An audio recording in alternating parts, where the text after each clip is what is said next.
Assalamualaikum Ustaz, kami menikah sudah 11 tahun, belum dikaruniai momongan, tolong nasihatnya. Masya Allah, ini mungkin terakhir Pak ya, ini disimpan untuk tahun depan.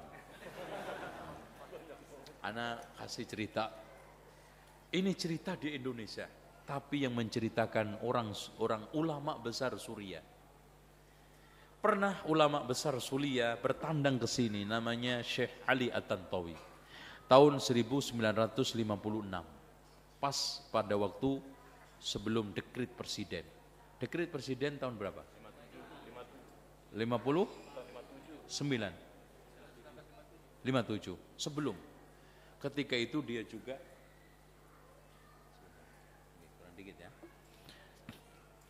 ketika itu dia juga menghadiri, Masya Allah, di sini berbulan-bulan. Menghadiri ceramahnya Presiden Soekarno, ya, dia sangat kagum dengan orator bagus, acara ceramahnya Menteri Agama ketika itu. Dia cerita, ketika tinggal di Jakarta, kalau saya lihat di Jakarta dari ceritanya, dia melihat di samping tempat penginapannya ada rumah yang ramai. Ternyata setelah ditengok, ada anak laki perempuan banyak sekali. Ya, ternyata semuanya anak pungut. Jumlahnya ketika itu 83. Dan otomatis rumahnya ini gede sekali. Nah, suami istri ini ketika ditengok oleh Syekh itu sudah berumur, tidak punya anak. Ceritanya, dia cerita dari awal, Syekh, saya itu hampir saja cerai. Setiap hari yang ada adalah kehampaan dan kekosongan. Yang ada di benak kita ingin lepas karena tidak sabar akan kesepian. Suatu hari di pagi subuh, ada di depan rumah rame-rame anak dibuang di sampah. Disinyalir katanya anaknya zina, anak zina. Akhirnya saya sebagai seorang ibu muncul keibuan dan suami saya juga terbersit, langsung pengen memilikinya dan menganggap sebagai anak. Akhirnya dipungutlah anak tersebut, kebetulan perempuan. Dan ketika itu anaknya di sampingnya yang dipungut itu umur 25 tahun. Sudah, Masya Allah. Ya.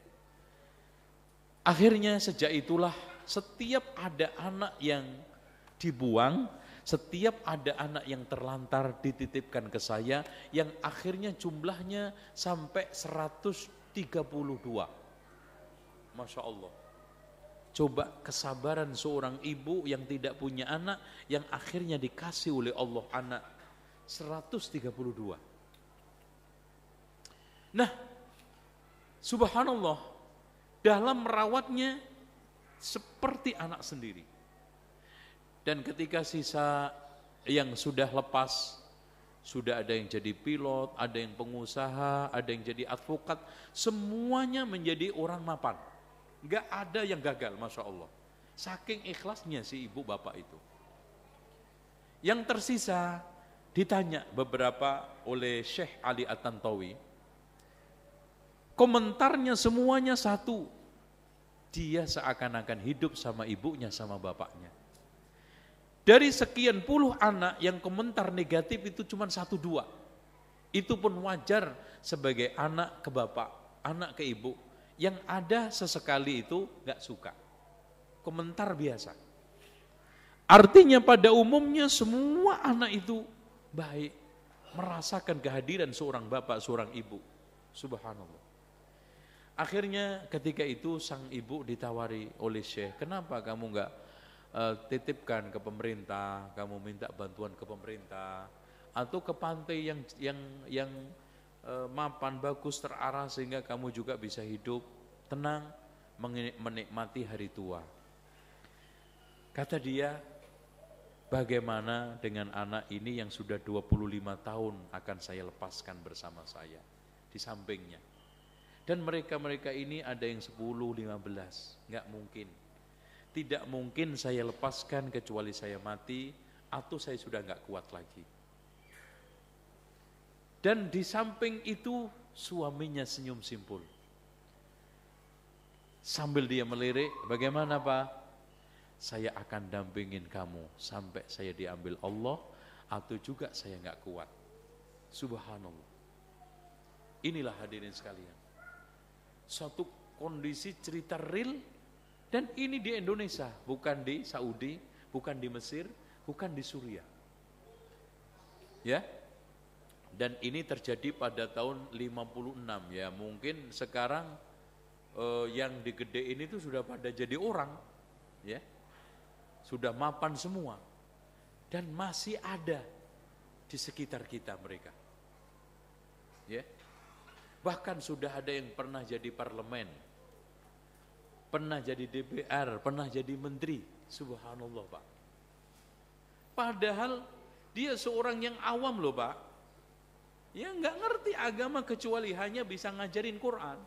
Tapi subhanallah mereka semua disekolahkan S1. Zaman itu Pak. Dengan tingkah polanya seorang ibu, seorang bapak, yang tidak punya ikatan apa-apa, semuanya S1. Subhanallah. Untuk sekolah tahun 56 bisa S1 itu kayak apa Pak? Waduh, subhanallah.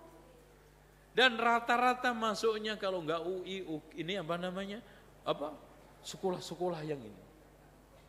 Itu awal-awal berdiri itu, masuk di sono semua.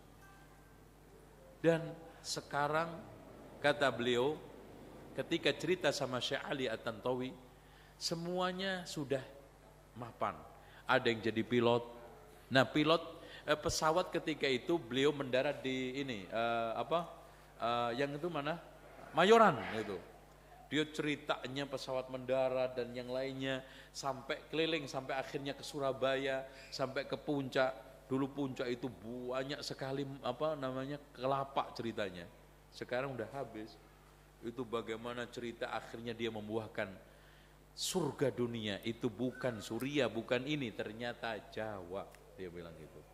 Ini akhirnya di sela-sela buku namanya, akhirnya dari kunjungan itu beliau menulis buku judulnya Indonesia. Itu cerita dari mulai A sampai Z-nya, dia akhirnya pulang. Kisah yang menarik di situ itu. Makanya kesabaran. Ya kalau pada akhirnya kita akhirnya menikah juga nggak ikhlas, mencari jodoh nggak dapat, ya sudahlah. Subhanallah, sampai akhirnya meninggal dunia, sampai akhirnya keduanya diambil Allah, memiliki anak lebih daripada 100. Subhanallah.